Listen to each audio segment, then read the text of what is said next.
The changes continue to come fast and furious at Flint City Hall. In just less than 24 hours, the city has a new emergency financial manager and a new city administrator.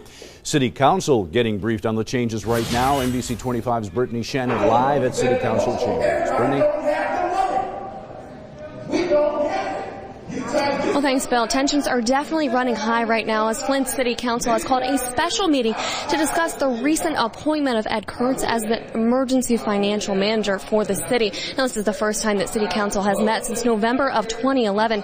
Council and Mayor Dane Walling's power being restored following a state decision Wednesday to suspend Public Act 4 and the now former emergency manager Mike Brown. The city now operates under Public Act 72 and under the direction of emergency financial manager Ed Kurtz. However, there is resistance from City Council members and residents who say the city of Flint does not meet the specific financial criteria under Act 72.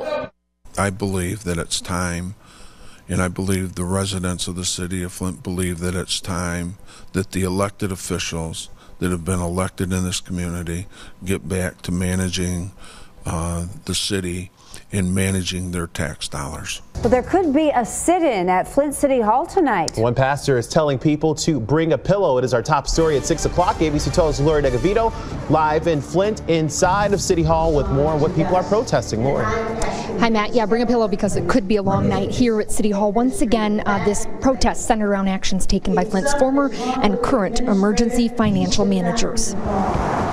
One part of the ongoing opposition has to do with Genesee Towers. You may have noticed a new addition to the city's tallest building. It's closed to the public and locked down, but this banner is up, boasting it cost $9 million in taxes. Sold for $1. Nobody asked us. What do you think about that? Well, nobody didn't ask us. Flint's former EFM and current city administrator Mike Brown sealed the deal in his final days on the job. Brown committed hundreds of thousands of grant dollars to a developer to demolish it. The city's new state-appointed leader, Ed Kurtz, stands by that decision. I think it was a good investment on our part. You know, City Council was encouraged by many residents and many citizens to find out if public assets were transferred for the use of private interests and if there was any illegal activities done in that transaction. Councilman Sheldon Neely says council members will now set a date for an investigative hearing on that. Kurtz has amended a previous order limiting council's ability to conduct investigative hearings like it. The order now says you can have your hearings, you can use public property, but you can't use our resources and our money. If you want to do it with your own dime, go right ahead. This is the United States of America. I'm a taxpayer. I'm going to have to ask you to have my orders. I have the Constitution right there. If you'd like to read it, if you're not familiar with this document, it's pretty radical. It's kind of old. I read it. This is the Declaration of Independence and the Constitution of the United States of America.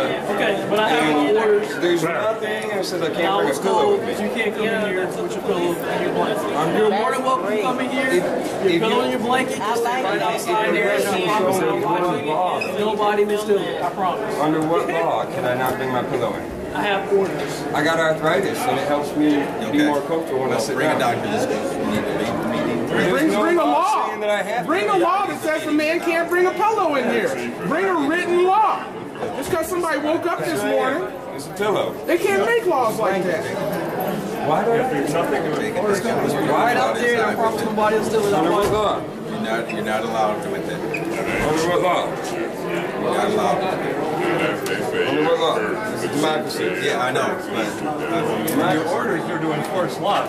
Right now, you're impeding the flow of people coming in. I can step this way. No, you're stepping out. Right. I can step this. Am I in anybody's way? Am I impeding anyone's flow right now? Does anyone have any? No? I don't think anyone thinks I'm impeding their flow. I mean, if you guys could tell me under what law I can't bring my pillow and sleeping bag in here. An order, I can understand an order, but under what authority do you have an order? Right now, I'm giving you an order right now. Yeah. No, there's no law. You can ask me to do things within the realm of the law. It is. I'm giving you. Yeah, within the realm of the law. But you can't. Like, if you ordered me to jump up and down, I don't have to jump up and down. If you ordered me to wear a purple hat, I don't have to wear a purple hat. If you ordered me to silence my freedom of speech, I don't have to silence my freedom of speech. They are in charge. Now we got everybody. Do their job. I don't think I'm creating disturbance. Let them do their job. Just sit down. I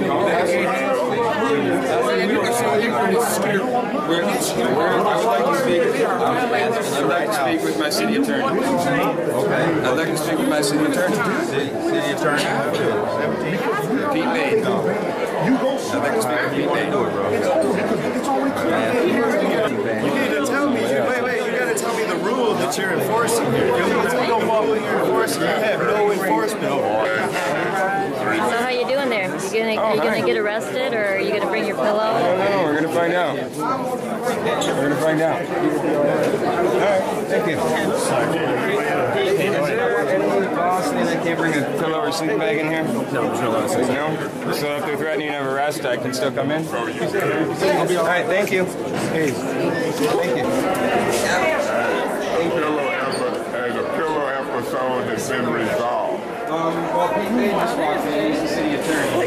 And I just asked him, I was like, hey, Pete, is there any law saying I can't bring a pillow or sleeping bag in? And he said no. I said, so if I bring my pillow and sleeping bag in, I'm okay? I can't get arrested? He's like, absolutely. I really hope not. But, I mean, in the defense of democracy, if I have to, I would. Yeah, if I have to, I would. I mean, I got stuff to do. You know, like, I really don't want to. Why don't you give me your name first off, or is it all right? Bob. Bob Marley. Commit to fit. Okay, No, cool. I'm Phil Jacks. Okay.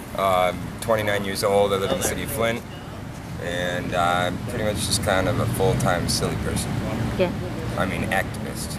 Activist. It's about the same thing. It's not much different, because if you ever get into politics or anything like that, it's rather silly, and you got to learn to laugh about it. Yeah, I feel like you're shouting into the wind, apparently, huh? Yeah. So, why are you here? Oh, today? Yeah. Oh, I mean, the proverbial why are we here, or the, what is my direct action today?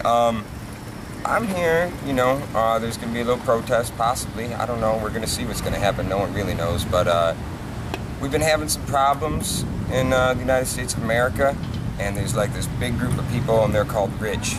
I like to call them assholes, but they're rich. And these really, really rich people think it's unfair when there's an equal opportunity for people to compete with them for wealth. Mm-hmm. And so they try and do things called corruption, which is usually like legislating ways to keep them rich and keep competition away. And that's gotten really, really bad, and they've been really successful at it, and they get really, really rich, and everyone else will get really, really, really poor. So that's been happening a little bit here in our city of Flint, and a little bit, yeah. So we're kind of hear about that a little bit, but more specifically, what's happened is like we started this country thing. It's like a little experiment. They call it the US of A, and it started, you know, a couple years ago, like 200 something, whatever. And the whole idea was that people aren't servants of the rich or peasants to be ruled by the rich without choice. That people should empower themselves and have their own governance and their own rights, like to talk and to like pick your religion and, you know, to be happy and just, you know, basic silly stuff that why would someone have the right for that? So one of these rights that we thought that we should have was the right to elect our own government. You know, to pick who rules us and make them servants of the public instead of rulers of the public. And over the years, it's kind of gotten distorted and corrupted by influence of money and power and wealth. And recently, they decided that we don't need the right to elect our own people anymore, and they passed this law called Public Act 4. It's Public Act 4 of 2011, passed by Governor Schneider, Rick Schneider. He's a total douche. I think he douches with a whole stick of fire ants every morning or something. I don't know what his problem is, but he's got some type of problem. Maybe he's ignorant. That's it. Maybe he's just ignorant. But anyway, so he passed this Public Act 4. And in this Public Act 4, it allows him to basically declare a financial emergency. And he wrote it so vaguely, he could do it over nearly any municipality in the entire state of Michigan. Now, once under financial emergency he's declared, we no longer have an elected government, and we no longer have the right to redress our government. We no longer have the right to anything, really. Because he can put this emergency manager in there that we like to call a dictator, because, I mean, you can call it a pile of shit or you can call it a flower, but if it's really a pile of shit, it's a pile of shit. I don't care what you want to call it. It's a pile of shit. So we're going to call this guy a dictator, not an emergency manager. You could call it compost. You could call it compost, yep. So So we get this emergency manager, and under the emergency manager, they can dissolve an entire municipal entity. So, you know, people got together, incorporated, and formed a city, you know, and that's the city of Flint in this example. He could dissolve that entire municipality. He can collect all the tax dollars from that municipality, do whatever he wants with them, spend them however he wants, keep no records, have no accountability. The people can't vote him out. He can change any laws, dissolve our city charter, increase raises or increase taxes, impose taxes, impose fees, all sorts of stuff without us having any option of redress. So the people of Michigan were like, whoa, whoa, whoa, whoa, whoa, this is it, right? Man, we've spent our whole lives being told for generation after generation that one of the basic fundamental founding principles of this nation is that we have the freedom to pick our own government, and if we don't like what they're doing, we can swap them out and be like, get out of here, jerky. We want something better, you know? And how did they? So it just ended right there with PA force. So the people got together, they petitioned, we got that law temporarily suspended for now until the November 6th election in a couple months, where we get to vote on whether we like that law or not. So now that that law is gone, we no longer have an emergency dictator over the city of Flint. His name was Michael Brown. Right before Michael Brown lost his dictatorship in the 11th hour, he passed like 60 resolutions, and a bunch of those were really, really, really corrupt. He sold off Genesee Towers for $1 to some of his homies, his cronies. They're called Uptown Redevelopment. It's owned by 8 dudes, a bunch of rich guys. Most of them make about 1,000 to 2,000 times the average citizen of Flint. So they don't really need any more money, let alone a $9 million piece of real estate that the city of Flint taxpayers just paid for. Selling it for $1? What? I'll give you 2. That's a 200% increase on your, you know, on your sale right there, man. Hey, man, would you pay more than $2? I'd pay 3. Oh, we got an auction going now. We got an auction going. I got 3. I got 3. I got 3. 4. 4. Do I hear 4? Anyone? 4? Prime real estate down? No. Okay. Well, 3 it is then. Boom. You would have just got 300%. Are you dumb, or you think that we're so dumb that we don't see the cronyism and corruption going on right there, Mike Brown? Think about it, man. So council don't like this so much. They get their power back, and they're like, hey, you know, that's not cool. You're selling off our public assets. You're increasing our water bills. You're imposing taxation without representation and no right to redress or petition for grievance. That's not cool, man. So we're going to do what's called an investigation for wrongdoing. Now, we try and do this investigation for wrongdoing, and governor comes in and he's like, wait. I'm going to illegally reenact this law that was taken off the books called Public Act 72, and with this illegal reenactment of that, because I'm not following due process of democracy to make this law possible, I'm going to impose a new dictator on you that's going to hire the old dictator to be the city administrator, and then collectively, we're going to block you guys from investigating us for doing any wrongdoing, because we're obviously doing a bunch of wrongdoing. All right, so you really think we're that dumb? So the people of Flint are getting together today, and we're going to say, hey, you know what? You want to take away our freedom to choose our government? You want to try and block us from coming in and saying, wait, we don't like what you're doing, we're going to investigate it for wrongdoings? That's not going to happen, not in this city. You know what? We were charged when we were born in this country with the responsibility to protect the freedoms that millions died for and shed blood and limb and life and suffering to create freedom. It took centuries and centuries of humans struggling to create these basic freedoms. And we as citizens of this country and earth are charged with the responsibility upon birth to protect that and make sure it never falls ill or is destroyed. Even under the most dire of circumstance, they're using the excuse of financial emergency. No, that is not dire enough. There's no such thing as a dire enough circumstance to suspend the freedoms of the United States Constitution that we fought for. If anything, they should be expanded and increased so that we have more freedom and less subversion, less suppression, less oppression, and less, I don't know, whatever's bad. I'm not good at words here. So we're meeting together today in defense of that, because I got a little kid, she's a girl, she's awesome, her name's Bella, and I'm not going to leave her with some type of future where she can't elect her own representative, where she's some subservient serf of some rich douchebag asshole that's already got so much money, couldn't spend it if he tried, you know, but he just wants to subvert the American public and take my tax dollars out of my pocket just so we can have some more power and more money. How many yachts do you need? What? I don't know. That don't even make sense. What's wrong with you? What the hell is wrong with you? Kill yourself. You're no good. You're wasting the air that good people need. I hate you fascist dictator Republicans. Die. Hi, I'm Phil Jacks. I just want to ask you one question. Yeah, sure. How did that law get enacted in the first place? Was it ever on any kind of a ballot? Nope. How did it happen? It was signed in by the Republican House and Senate, and then the Republican governor signed it in. So there was no voting going on with There's the public. no voting. It's a Republican governor who's actually threatening our democracy right now. Michigan Governor Rick Snyder signed what is known as the emergency manager law back in March. It allows the state to appoint a so-called emergency manager to run any city or school district that's under federal stress. The emergency manager essentially becomes the city's dictator. That's right. One person has the power to throw out elected officials, cancel contracts. He can even dissolve the local government entirely. I know it sounds crazy, and it is, but 4 cities have already been taken over. The emergency manager has complete control, and 2 are under review, including Detroit. This is a threat to our democracy and an attack on civil rights, and it needs to be stopped.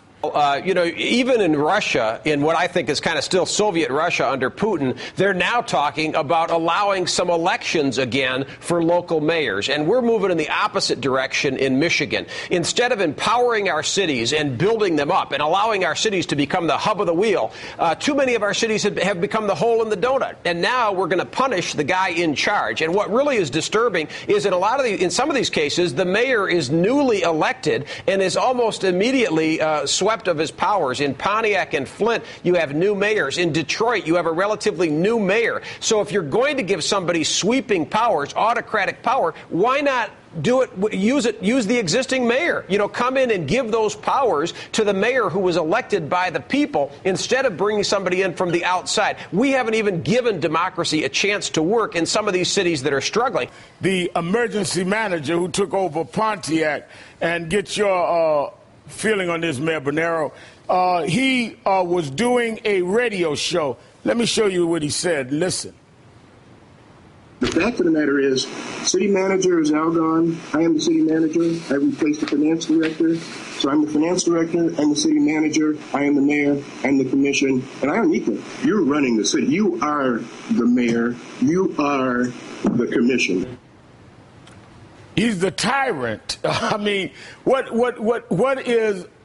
how do we explain, as you said, Mr. Mayor, why people's vote in Michigan means nothing, and you have people just flippantly, I'm the tyrant, another, I'm the dictator, because they are in charge. Everything is nullified, and they interpose people appointed by this new Republican governor. Well, and that's why this is so insidious and so dangerous and such a threat to democracy. There is no attempt to work with the council. It's not as though you're appointing a liaison from the governor to work with the mayor or somebody from the Treasury Department to work with them to try to get them on the path.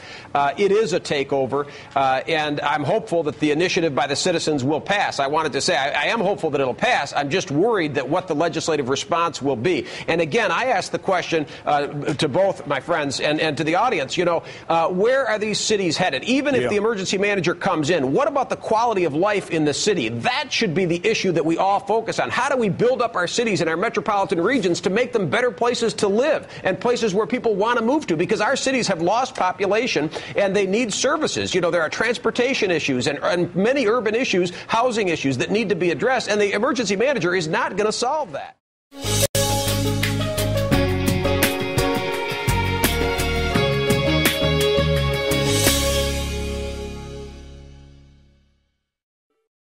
The emergency manager law was put in place to help communities that are in financial crisis. Without this law, they could be facing other, even more adverse outcomes, which could include bankruptcy. The emergency manager law has been in place since the 1990s under Governor Blanchard. Last year, we did improve the law in 2 major aspects. First, we included an early warning system, because I want to always avoid an emergency manager situation. So now we're able to work with communities before that happens, get them stabilized and working in a positive way without an emergency manager. In the event we do need an emergency manager, we change the law so they have more powers and abilities to come in, do their work, finish their work, and leave the community sooner than in the past. And I think that's a good outcome. Our goal here is to deal with communities that are having a true crisis, help them resolve that crisis, and get on a positive path to growth and success again. In our country, we have what's called a democratically elected representative republic, which means we vote to pick the people who are going to make decisions for us. But one of the failures of our Constitution is that we trust them to act with the will of the people, to represent us. Over time, that trust has been eroded away, and they no longer do things to represent us, and they do things like they're doing right now to represent private interests, special corporations, so that they can make a lot of money. So, no, we voted the people in that made that, but we did not get to vote on that law. Is there any way to find out who voted for that to begin with?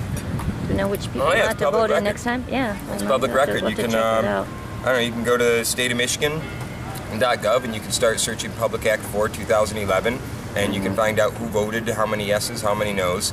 There's also websites called maplighting.org where you can see the dollars behind those. So on the stateofmichigan.gov you can see who voted, but you can't see why they voted or what they got paid for that vote. We created something in America called lobbying, where someone with money can go to a politician and give them money, and it's just coincidence almost all the time that the person that gave that politician that money, now that politician votes in favor of something they want.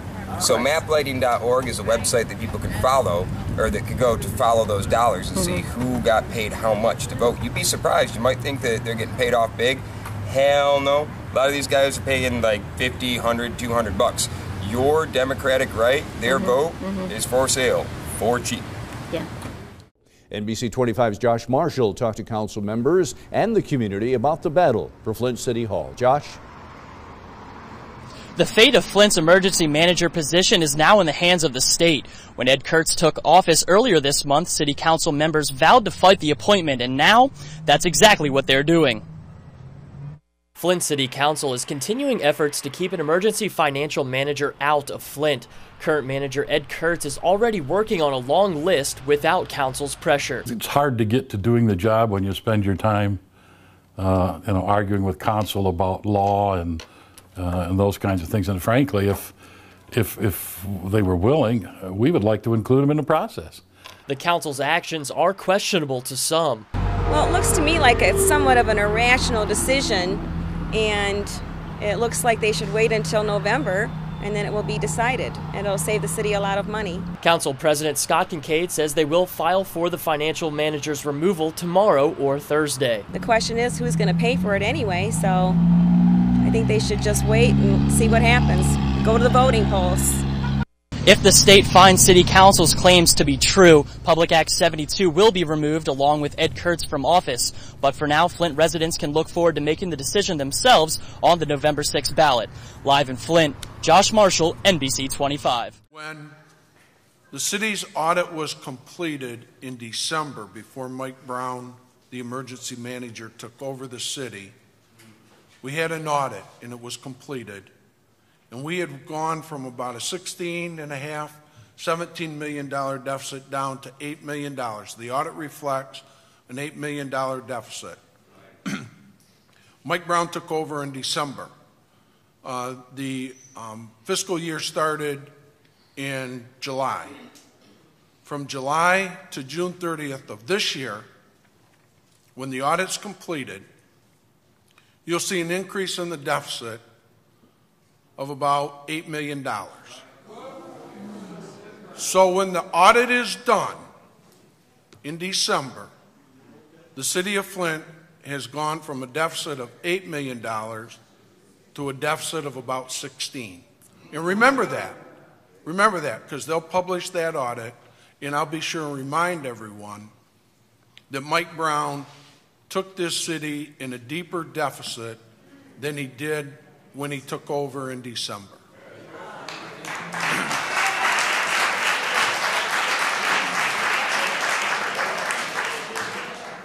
Our next speaker, Madam Clerk. Mr. Philip Jacks. Mr. Philip Jacks.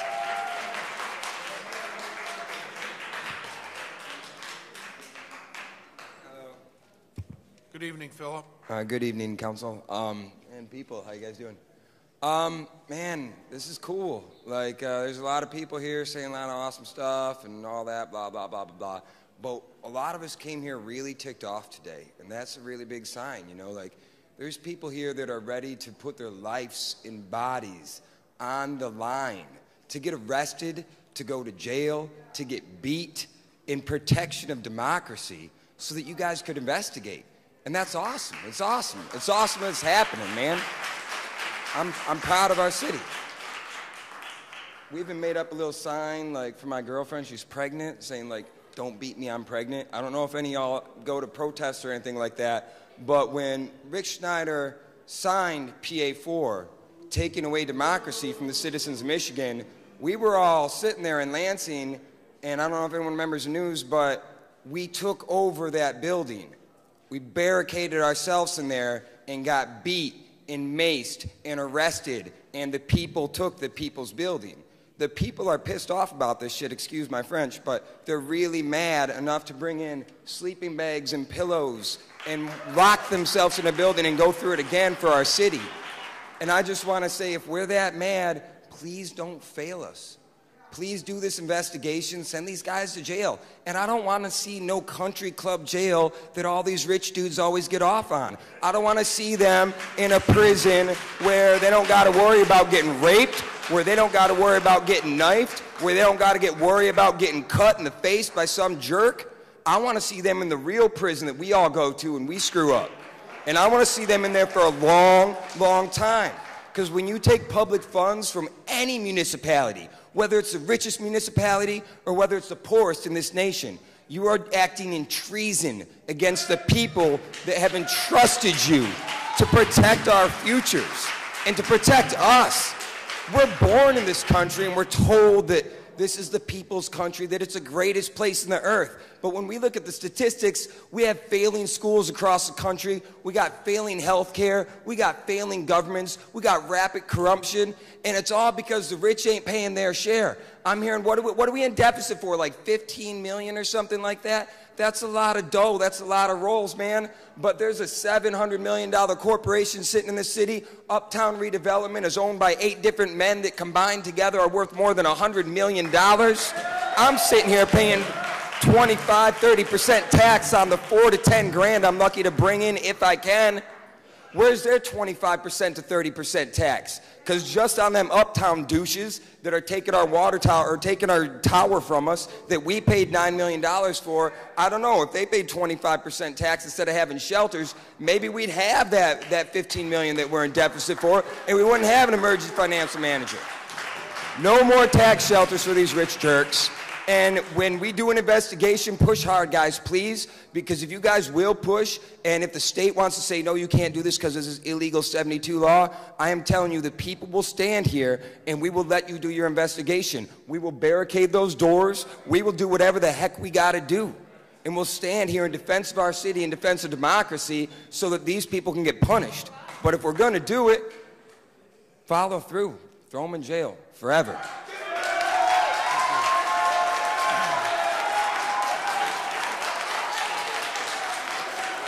Threat could persist because you have a Republican control of both houses of the legislature and the governor's office, and they could quickly pass another bill that would disenfranchise people. And I think that also the Reverend raised a very good point, Reverend Jackson, that when you talk about disenfranchising voters and you talk about voter suppression, what does it say to voters when voters in major cities, when their voice is really snuffed out? I think it could have an effect, perhaps, on the upcoming election when it says your vote doesn't matter.